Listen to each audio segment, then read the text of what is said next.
16장입니다.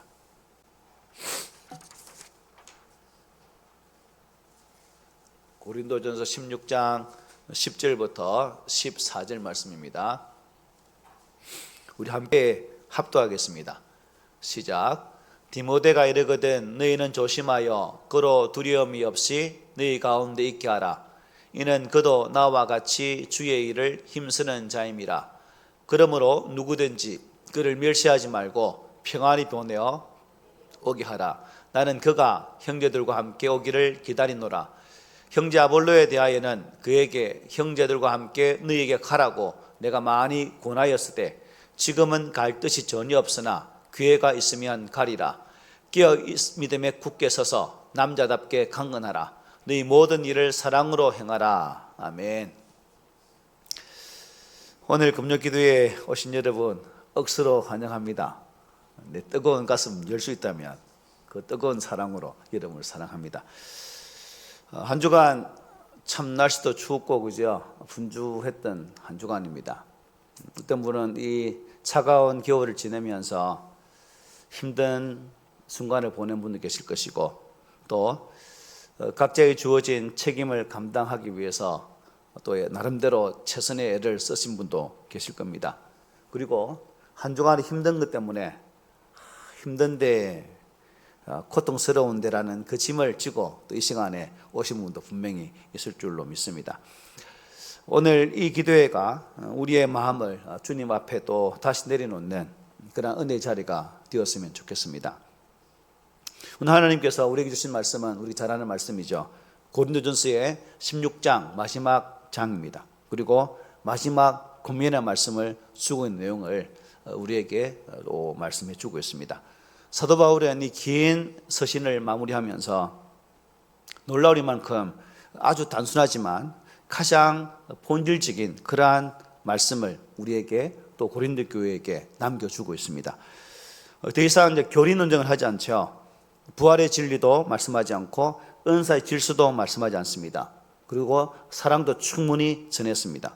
이제 바울은 그러면 이제 우리는 어떻게 살 것인가 라는 질문하에 고린도 교회를 세워주는 실천의 언어를 말씀해 주고 있는 거죠.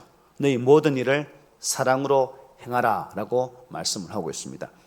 이 한 문장은 이제 고린도전서 전체의 결론이자 또 오늘의 교회를 향한 하나님의 간절한 최종 요청의 말씀이기도 합니다. 아시듯이 고린도 교회는 문제가 많은 교회, 그야말로 골치 아픈 교회 중에 한 교회였습니다. 분열이 있었고 다툼이 있었고 은사를 자랑하다가 또 서로에게 상처를 주어서 교회가 참 아픔을 가졌던 그런 교회였습니다. 그런 교회를 향해서 바울은 책망만 하는 것이 아니라 책망만 하다가 이 편지를 끝내는 것이 아니죠.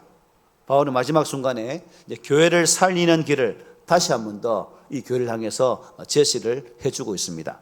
그 길은 조직도 아니고 프로그램도 아니고 더 많은 지식도 아니고 뭐예요?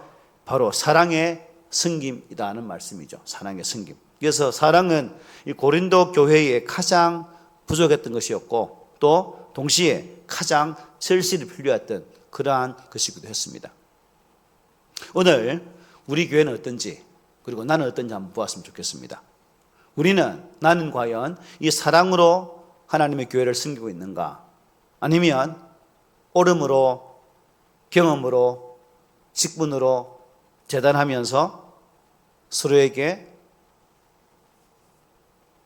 잣대질을 자를 재가면서 말하고 있는 그런 우리는 아닌가 한번 따져봤으면 좋겠습니다. 바울은 오늘 본문을 보면 디모데 이야기를 먼저 끝내죠. 10절에 보면 이렇게 말합니다. 디모데에게 이르거든 너희는 조심하여 그로 두려움이 없이 너희 가운데 있게 하라 말씀하죠. 자, 디모데는 젊은 사람입니다. 젊은 목회자입니다. 그러니까 경험도 일천하고 또 여러 가지 부족한 부분이 많았습니다. 특별히 성격이 유순해서 좀 담대하지 못했던 그러한 부분도 있던 그런 목회자였습니다. 사람들 앞에서 말할 때도 사도 바울처럼 막 열변을 토하는 그런 목회자가 아니라 기어들어가는 아마 그런 목회, 자신이 없어서 힘이 없는 그런 말을 했던 것으로 보여집니다. 그러나 바울은 분명히 말씀하죠. 이어지는 말씀 보면 이는 그도 나와 같이 주의 일을 힘쓰는 자다. 비록 여러분이 볼 때는 경험이 일천하고 말에 힘도 없고 담대함도 좀 없는 그런 목회자일지라도 나와 같은 자다라고 말씀을 해주고 있는 거죠. 아주 디모데 입장에서는 어떤 말씀입니까? 엄청난 격려의 말씀이고 힘이 되는 그런 말씀 아닙니까? 여러분, 바울이 왜 이런 말을 했을까요? 고린도 교회 안에는 누구누구는 이렇고 저렇다 요렇다라는 말들이 있었다 없었다 있었기 때문에, 즉 비교하는 그러한 부분이 너무 많았기 때문에 바울이 지금 이런 말을 주고 있는 거죠. 디모데는 너무 약하다. 바울 사도에 비하면 참 너무나 비교되는 인물이네. 저래가지고 무슨 목회를 할 수 있을까? 라는 그런 말들이 있었다는 거죠. 그래서 여러분, 이것을 보면 교회가 약해지는 이유가 뭔지 아십니까? 서로를 비교할 때 약해진다는 거죠. 내 수준이 있는데 누구 수준이 저렇더라, 누구 집사는 요런데 누구 집사는 요렇더라 라는 비교가 되어지면 교회가 힘을 잃어버립니다. 즉 비교하는 자세는 교회사에게 별반 도움이 되지 않는다는 것을 보게 되는 부분이기도 합니다. 그래서 이 사랑의 섬김은 사람을 비교하지 않는 데서부터 시작되어진다는 거죠. 고린도 교회 안에는 사람을 비교하는 문화가 있다고 말씀드렸습니다. 나는 바울에게, 나는 아볼로에게, 나는 그리스도파 막 이렇게 있었다는 거죠. 사람을 기준을 삼아서 줄을 쭉 세웠다는 겁니다. 만약 우리 교회도 목사편, 장로편, 교사편, 집사편 줄 서세요 깃발 설면 이게 무슨 교회가 되겠습니까? 그 순간 교회는 쪼개지는 거죠. 그래서 교회는 몰라 어떻게 근거 유지되겠지만 결코 강해지지 않고 그 교회는 반드시 분열되게 되어 있다는 거죠. 상처가 가득한 교회, 아픔이 많은 교회가 될 수밖에 없다는 겁니다. 그래서 교회를 어렵게 하는 가장 빠른 방법이 뭡니까? 사람을 평가하는 거예요. 평가. 김 집사는 왜 저래?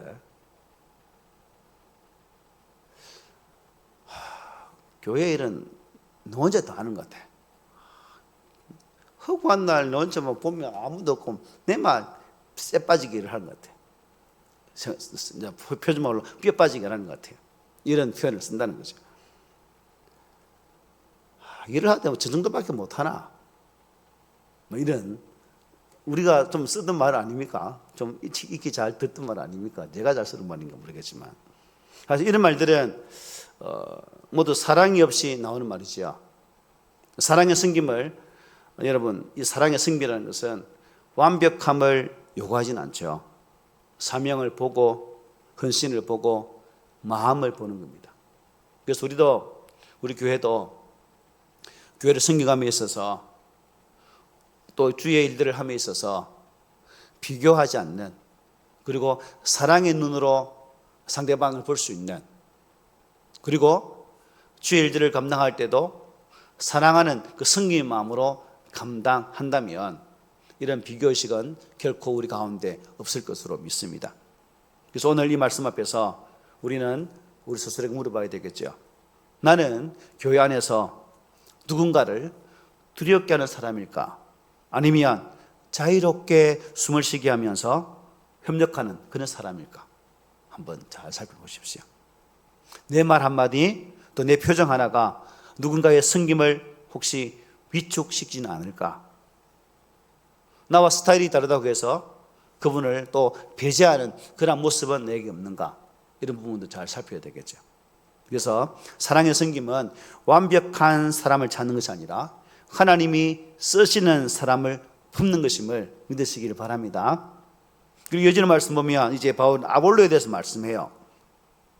지금은 갈 뜻이 전혀 없으나 기회가 있으면 가리라 말씀하죠. 바울은 사도였고 여러분 권위를 가진 지도자였습니다. 그러나 그는 이 아볼로를 어떻게 해요? 억지로 보내지 않았다는 겁니다. 우리 같으면 안집사 가라, 왜 안 가냐 이렇게 나는 확 말할 것 같은데 바울은 그렇게 말하지 않았다는 거죠. 왜냐하면 사랑은 강요될 수 없기 때문이에요. 억지로 하는 섬김은 처음에는 어떻게 유지될 수 있는 것처럼 보이겠지만 결국에는 마음에 뭐가 생겨요? 병이 생기게 된다는 겁니다. 억지로 봉사하면 뭐가 생길까요? 입이 심리가 태우는 불평이 생기죠. 억지로 헌신하면 마음의 가슴에 상처가 남게 됩니다. 억지 충성은 어떨까요? 탈진하게 되죠. 결국 억지로 사역하다 보면 소리 소문 없이 싹 사라지는 그런 결과도 나타나게 된다는 것입니다. 하나님은 이 억지 충성보다는 어떤 헌신을 원할까요? 기쁨의 헌신을 우리에게 요구하십니다. 우리 자신을 한번 돌아보십시오. 혹시 나는 어떻게 헌신하고 봉사하고 있는지. 저는요, 사람이 없어서 하고 있어요. 우리 교회 사람 몇 명 안 되니까 당연히 하게 돼 있거든요. 하다 보니까 이렇게 하게 되네요. 나는 그런 말들. 내 아님이 할 사람이 없어요. 누군가는 해야 되니까 억지로라도 해야 됩니다.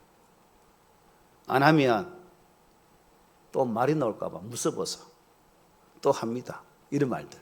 이런 것들을 우리가 좀 배제하는 그런 모습이 있어야 되겠죠. 그래서 이러한 마음은 헌신처럼 보이지만 사랑은 아닐 수 있겠죠. 사랑은 조건이 좋아서가 아니라 뭐예요? 주님을 사랑하기 때문에 드려지는 것입니다. 예수님은 억지로 십자가를 지지 않으셨죠. 그죠? 사랑 때문에 자원하여서 십자가를 지셨습니다. 당신의 몸을 내어주셨습니다.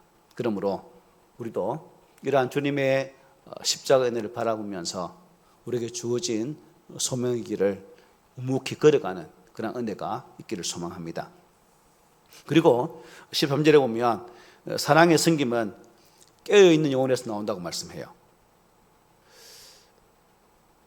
이렇게 말씀하죠.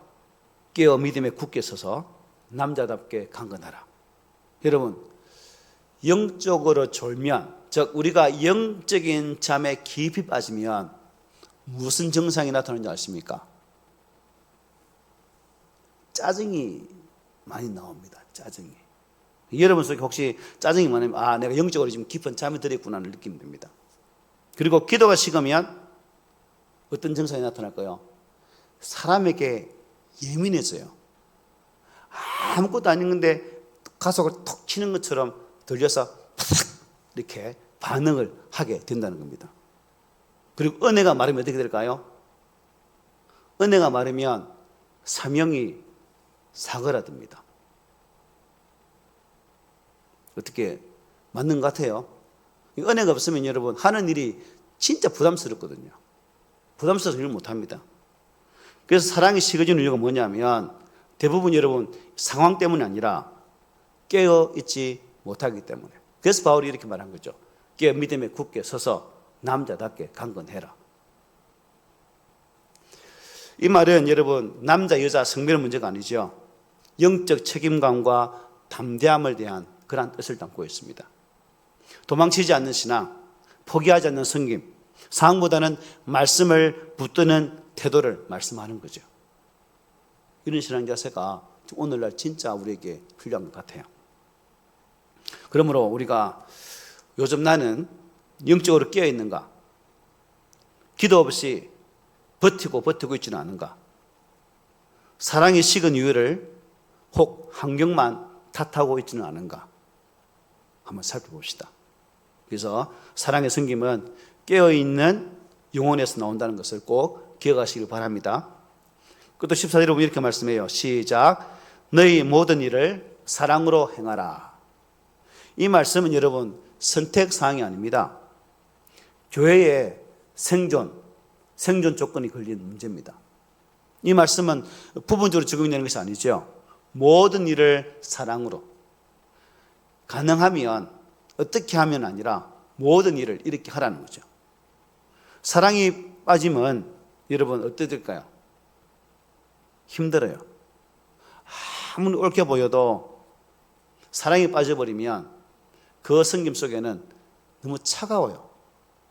여러분 교회 열심히 섬기지만 좀 냉랭한 사람 우리 교회는 없지만 다른 게 있지요. 한번 보셨습니까 혹시? 아무리 옳아 보여도 여러분, 이 사랑이 없으면 사람을 살리지를 못해요. 그래서 열심히 있지만 결국 뭘 남길까요? 상처를 남겨야 됩니다. 진리는 있지만 결국 사람이 떠나가게 된다는 겁니다. 고린도 교회의 모든 문제는 바로 이 사랑의 부재에서 시작된 거죠. 교회는 여러분 논리로 세워지지 않고 뭐로 세워진다는 거지. 그러니까 사랑으로 세워져야 된다는 겁니다. 십자가가 바로 그 증거 아닙니까? 예수님은 가장 옳은 분이셨지만 가장 많이 손해를 보신 분이죠. 그 손해가 누구 때문에 당한 손해예요? 나 때문에. 나 때문에 그냥 몰빵 당하신 거죠, 예수님. 여러분, 오늘 말씀은 우리에게 다시 시작하라고 초대합니다. 우리 함께 읽어봅시다. 이거 시작. 열심으로가 아니라 사랑으로, 의무가 아니라 은혜로, 사람을 위한 것이 아니라 주님을 향한 마음으로, 이렇게 우리에게 일하라고 주님은 초대하고 계십니다. 사랑은 여러분 거창한 것이 아니죠. 그런 사랑이 없으면 아무것도 아닙니다.